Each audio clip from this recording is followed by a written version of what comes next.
বুকে একরাশ আশা নিয়ে পুজোর দিন গুনতে শুরু করেছে কাটাতার বাসিন্দারা। আদৌ পুজো হবে কিনা সেই দিকে তাকিয়ে গ্রামবাসীরা হাতে গুনছে। আর মাত্র 2 মাস বাকি বাঙালির শ্রেষ্ঠ উৎসব দুর্গোৎসবের। কথায় আছে, বাঙালির নাকি দুর্গাপুজোকে নিয়ে চরম উত্তেজনায় থাকে। ইতিমধ্যেই নীল আকাশের সঙ্গে তুলোর মতো মেঘ জানান দিচ্ছে উমা আসছে তার বাপের বাড়ি। যুদ্ধকালীন তৎপরতার সঙ্গে চলছে প্রস্তুতি, রীতিমতো সাজো সাজো রব এখন চারদিকে। তবে এমতো অবস্থায় চোখে একরাশ আশা নিয়ে দিন গুনছে হিলি ব্লকের 3 নম্বর ঢলপাড়া পঞ্চায়েতের অধীনে পূর্ব গোবিন্দপুর এলাকার গ্রামবাসীরা। 50 জন পরিবার রয়েছেন গ্রামে, ছোট বড় মিলেমিশে। সব মিলিয়ে 350 জন ভোটার। উল্লেখ্য, পূর্ব গোবিন্দপুর হচ্ছে সীমান্তবর্তী এলাকা, কাঁটাতারে ঘেরা এপার ওপার। ভারত বাংলাদেশ কাঁটাতার মাঝে পাহারায় রয়েছে কাঁটাতার। কাঁটাতারের এপারে ভারত, ওপারে বাংলাদেশ, তবে ওপারে কিছুটা অংশ ভারত।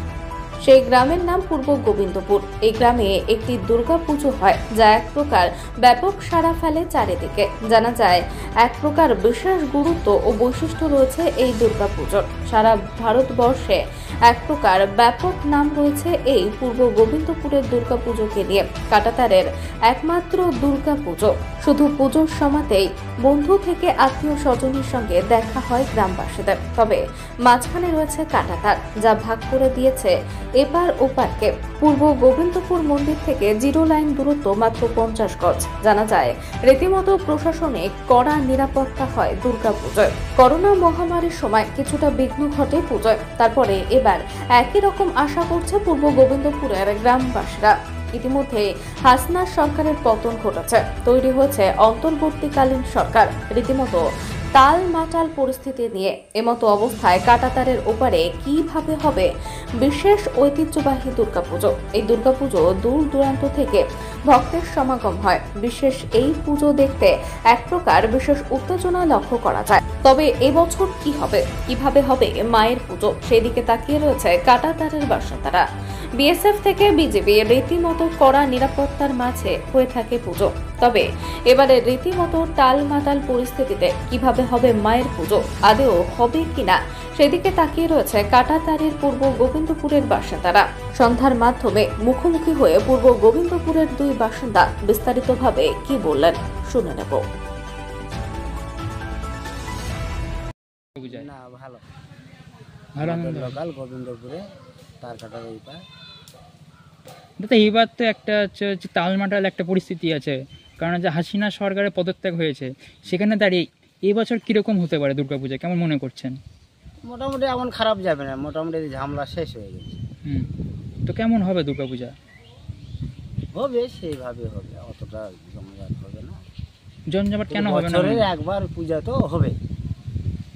আপনি বললেন যে জমজমাট হবে না, তো এটা কেন মনে করছেন যেটা কেন হবে না এই বছর? কেন হবে না, কেন হবে? তার মধ্যে বর্ডার কাছে না, একটা বিষয়, এই গ্রামে একটাই মাত্র হচ্ছে পূজা হয়, দুর্গা পূজা, ঠিক আছে? তো কেমন আনন্দ করেন আপনারা? না ভালো, ভালো আনন্দ করেন। আপনার নাম? জয়দেব। জয়দেব উরাও। এখানে তো তার কাটা ঘিরা বেড়া হওয়ার পর থেকে ততটা আর জাঁকজমক হয় না এখন আজকাল, আর লোকজন যেতেও চায় না এখন। মানে ওই তার কাটা ঘিরা বেড়া হওয়ার জন্য পুলিশ ওখানে পড়ে থাকে, ওই সময় সার্চ করে, ওই এন্ট্রি করে, এ করো সে করেন, এই জন্য ঝামেলার জন্য লোক। এই বছর কেমন হতে পারে পুজো? কারণ হচ্ছে এই বছর তো হাসিনা সরকারের তো হচ্ছে পতন হয়েছে, তো সেখানে এই বছর কেমন হতে পারে দুর্গাপূজা কাঁটাতারের উপরে, কি মনে করছেন? এবারে কেমন হবে, যেমন হয় তেমনি হবে, মানে কোনো অসুবিধা অসুবিধা ঝামেলা তো কিছু হয় না। আচ্ছা, ভালোই হবে মনে করছেন। আর একটা বিষয় আছে যে এই যে দুর্গা পূজা, এটা হচ্ছে বিশেষ একটা ঐতিহ্য আছে, হ্যাঁ? তো সেখানে কীরকম হচ্ছে জনগণের ভিড় হয় দর্শনার্থীদের? বললাম তো একটু এই কাটাতারা ঘিরে বেড়া হয়ে এখন একটু কম হয়, আগে জাঁকজমক ভালোই হতো, এখন কাটা ঘিরে বেড়া হয়, লোকজন আর ওই হ্যাঙ্গাম মনে করে, ওই জন্য যেতে কম চায়, আগের তুলনায় একটু কম হয়। শেষ প্রশ্ন, ভারতের বিএসএফ এবং বাংলাদেশের বিজেপি এখানে উভয়, হ্যাঁ এখানে দুই পক্ষের বর্ডার সিকিউরিটি ফোর্সের সহযোগিতা আপনারা কেমন পান? ভারতের বিএসএফ এবং বাংলাদেশের বিজেপি উভয় দুই পক্ষের বর্ডার সিকিউরিটি বাহিনীর যে সহযোগিতা আপনারা এখানে কেমন পান? তা আমরা ওদিকে বাংলাদেশের মানে সহযোগিতা কি করে বুঝবো? আমরা এখানকার বিএসএফ যেটা এদের সহযোগিতা যেটুকু মানে ভালোই পাই। কোনো বাধা নিষেধ করে না ওই পারে যেতে? বাধা নিষেধ করে মানে আপনার যদি আই কার্ড থাকে, পরিচয়পত্র থাকে তো কোনো বাধা নিষেধ করে না, না থাকলে বাধা নিষেধ করে যেতে দেয় না। আপনার নাম? আমার নাম মোহাম্মদ আলী মন্ডল। আগে তো আনন্দ একটু ভালোই হতো, এখন এই বছরটা বলতে পারছি না যে কেমন আনন্দ। কেন কেন কি হয়েছে? এখন কিছু তো আমরা শুনতেও পাইনি ভালো করে, আমরা তো ঘুরে ফিরি না। এখন এই বছর এখন হয়তো একটু কম বেশি হতে পারে আনন্দ। দিদি, দুর্গাপূজাটা আমরা শুনেছি যে কাঁটাতারের ওপারে, হ্যাঁ তো খুবই ভালো হতো, হ্যাঁ, কিন্তু হচ্ছে এখন এই বছরটা আমরা বলতে পারছি না যে কেমন হবে। আর একটা বিষয় আছে যে এই যে কাঁটাতারের এপার ওপার, এই পূজাকে কেন্দ্র করে দূর দূরান্ত থেকে লোক আসে, একটু যদি বলেন বিষয়টা। দূর দূরান্ত থেকে লোক আসে, খুবই আনন্দ হয়, খুব আনন্দ। মানে হচ্ছে যে দূরের থেকে লোকগুলো আসে, এই কাছের লোকগুলো মিলে মানে সব কিছু মানে আনন্দই হয়। আমরা তো যাই দেখি, খুবই আনন্দ। আচ্ছা, আর কিছু প্রশ্ন? আপনার নাম? আমার নাম সুখীরা। কি উড়ো? সুখী ওরা। আমাদের পূজা হওয়া না মানে আমারও জন্মের আগের থেকে পূজা, এটা আমাদের বড় ভাই বা বাবা ঠাকুরদার কাছে মুখে শুনেছি।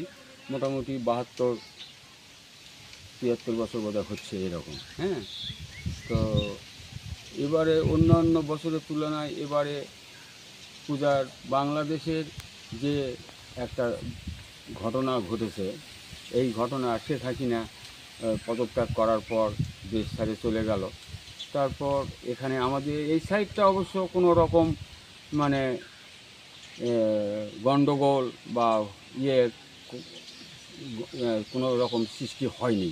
হ্যাঁ, এদিকটা শান্ত, তবে এখান থেকে 2-4-5 মাইল ভিতরে ভাঙচুর এটা সেটা হয়েছে, আমরা শুনতে পেয়েছি, চোখে দেখিনি, শুনছি। তো তাহলে ওর কোনো কিছু প্রভাব কি পূজার ক্ষেত্রে? কি পূজার ক্ষেত্রে আমাদের পূজার ক্ষেত্রে আশা করি পড়বে না। হ্যাঁ, কারণ হচ্ছে আমরা যে পার্শ্ববর্তী যে বাংলাদেশ গ্রাম আছে, এই গ্রামটার নাম বাসুপাড়া। এই গ্রামের মুসলিম, সবই মুসলিম, হিন্দু নাই। হ্যাঁ, তো ওই গ্রামের লোকজনদের সঙ্গে আমাদের একটা আন্তরিক ভালোবাসা আছে, বুঝলেন। এই হিসাবে আমাদের উপর কোনো রকম গণ্ডগোল পড়বে না বা হবে না।